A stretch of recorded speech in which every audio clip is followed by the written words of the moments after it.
Hello guys, welcome to concept of DMLT. आज का हमारा टॉपिक क्रोमेटोग्राफी है। इस टॉपिक में मैं आपको क्लास 9th लेवल से लेकर अपने डीएमएलटी लेवल तक के कंसेप्ट एक्सप्लेन करूंगा और प्लीज़ वीडियो को एंड तक देखना, तभी अच्छे से मैकेनिज्म समझ आएगा। और वीडियो अच्छी लगे तो लाइक कर देना, शेयर कर देना और कमेंट तो ज़रूर कर देना। और चैनल पर नए हो तो चैनल को सब्सक्राइब कर देना। तो चलते हैं हमारे टॉपिक पर, क्रोमेटोग्राफी। इंट्रोडक्शन बताता हूँ मैं, पहले ओवरव्यू बताता हूँ क्रोमेटोग्राफी का। क्रोमेटोग्राफी हमारे पास एक ऐसी टेक्निक है जिससे हम डिफरेंट मिक्सचर को सेपरेट कर सकते हैं। ठीक है, अब बात आती है मिक्सचर क्या लेना है, मतलब मिक्सचर क्या होता है। ठीक है, it is a combination of different things. ठीक है, ये एक से ज़्यादा चीज़ों से मिलकर बनाया हुआ होता है, तभी हम इसे मिक्सचर कहते हैं। और तभी हमें इसकी ज़रूरत पड़ती है क्रोमेटोग्राफी की, क्योंकि हम मैनुअली किसी केमिकल के मिक्सचर को सेपरेट नहीं कर सकते, इसलिए हम क्रोमेटोग्राफी टेक्निक का यूज़ करते हैं। अब क्रोमेटोग्राफी टेक्निक के यूजेस बताता हूँ कि क्या क्या यूजेस हैं। सबसे पहला यूज, टू सेपरेट मिक्सचर। ठीक है, जैसा कि मैंने अभी बताया था, मिक्सचर को सेपरेट करने के लिए इसका यूज़ होता है। ठीक है, सेकंड है टू प्योरीफाई कंपाउंड। कंपाउंड्स को प्योरीफाई करने के लिए हम इसका यूज़ करते हैं। ठीक है, थर्ड है to test the purity of compound. हम किसी कंपाउंड की प्योरिटी चेक करने के लिए भी हम इसका यूज़ करते हैं।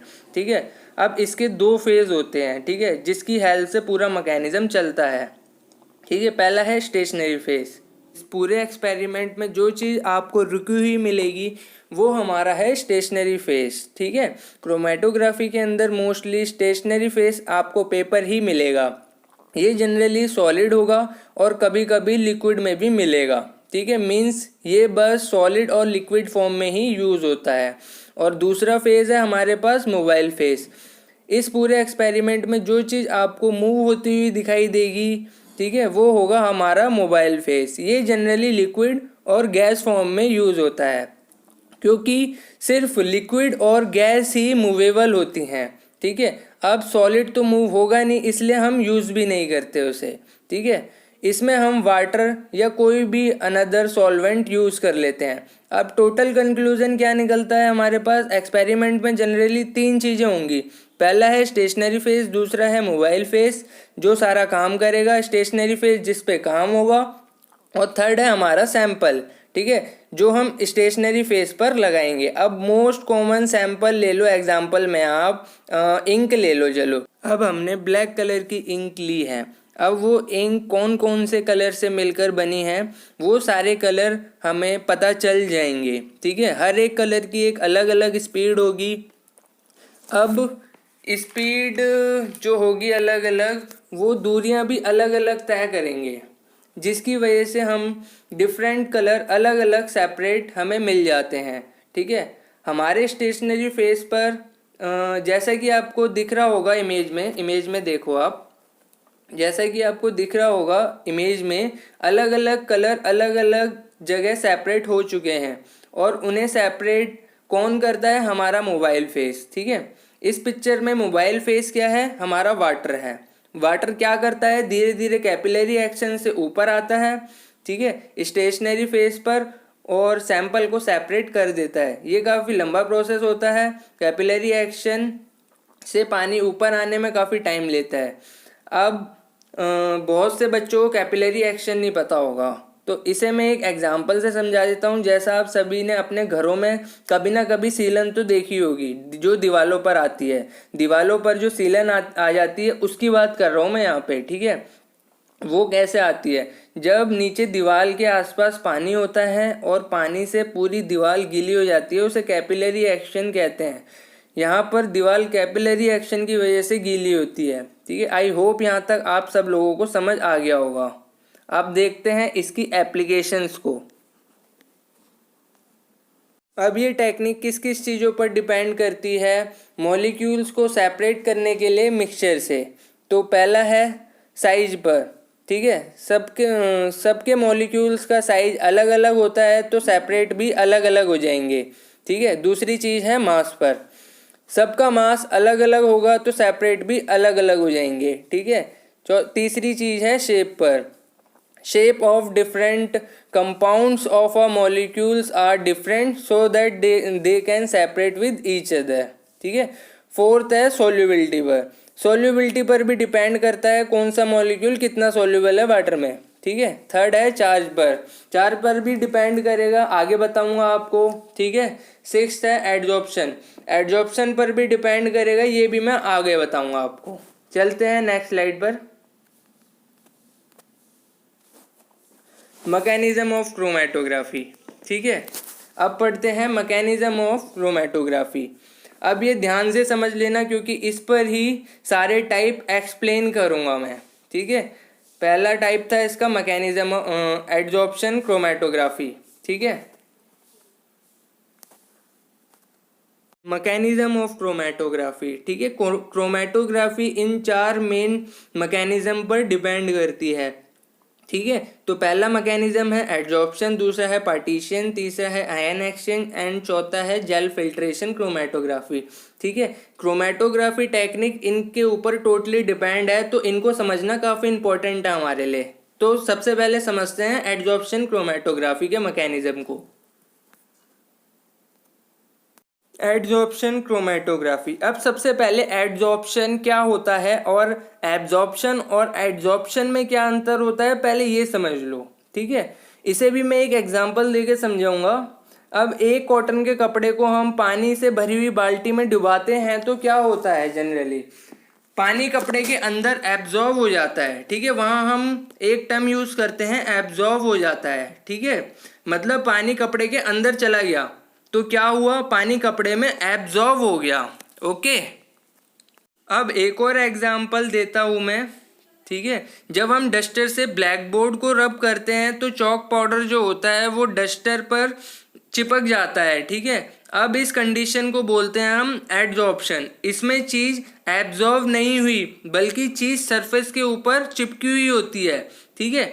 इसे एडजॉर्प्शन कहते हैं, समझ गए सब। अब पढ़ते हैं adsorption mechanism. Adsorption mechanism of chromatography. अब कुछ देर पहले मैंने एक एग्जांपल लिया था इंक का, ठीक है। इंक के इस मिक्सचर में जो हमारे अलग अलग कंपोनेंट हैं उनका अलग अलग एडजॉर्प्शन कैपेसिटी होगी, ठीक है। सभी अपनी अलग अलग एडजॉर्प्शन कैपेसिटी से चिपके हुए होंगे बटर पेपर पर। तो अब इसी वजह से कंपोनेंट का सेपरेशन होगा इस एडजॉर्प्शन क्रोमेटोग्राफी मैकेनिज्म में, ठीक है।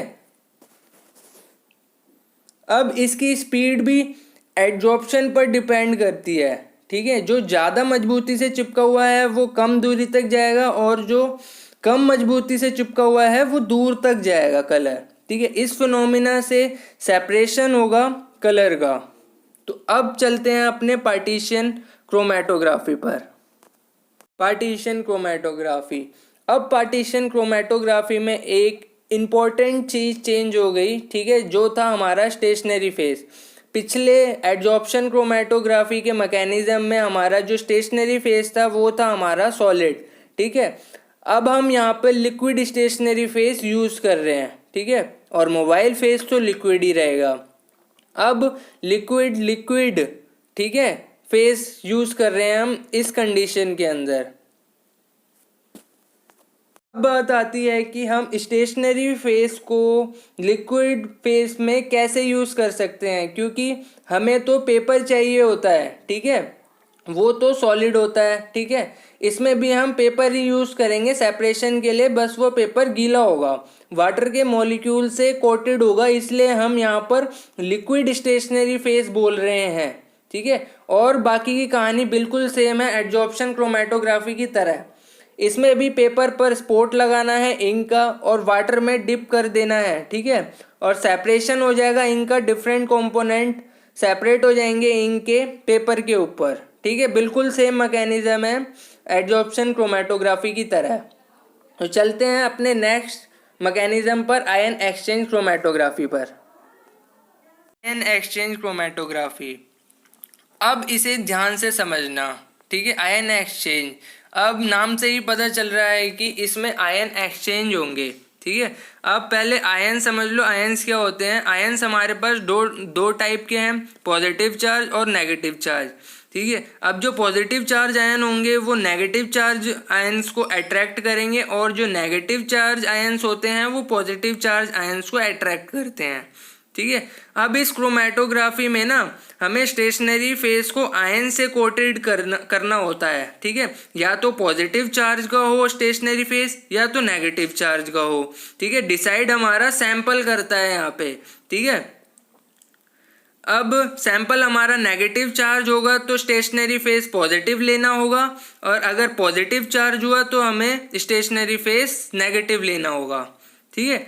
तो अब इसमें मान लो कि हम पॉजिटिव चार्ज स्टेशनरी फेस ले रहे हैं, ठीक है। तो हमें सैंपल जो सेपरेट करना है वो नेगेटिव चार्ज का लेना होगा, क्योंकि अट्रैक्शन ऑफ आयंस तभी होगा जब हमें दोनों अपोजिट चार्ज लेंगे, ठीक है। क्योंकि जब अपोजिट चार्ज होंगे तभी तो अट्रैक्शन होगा, ठीक है। अब हमारे पास दो टाइप के स्टेशनरी फेस हैं, पहला है कैटायन एंड दूसरा है एनायन, ठीक है। एक जो है पॉजिटिव चार्ज है, दूसरा जो है नेगेटिव चार्ज है, और जो हमारे पास सैंपल है वो भी दो टाइप का होगा, ठीक है। पहला एसिडिक और दूसरा बेसिक। एसिडिक को हम पॉजिटिव सैंपल मानते हैं और बेसिक को हम नेगेटिव सैंपल मानते हैं।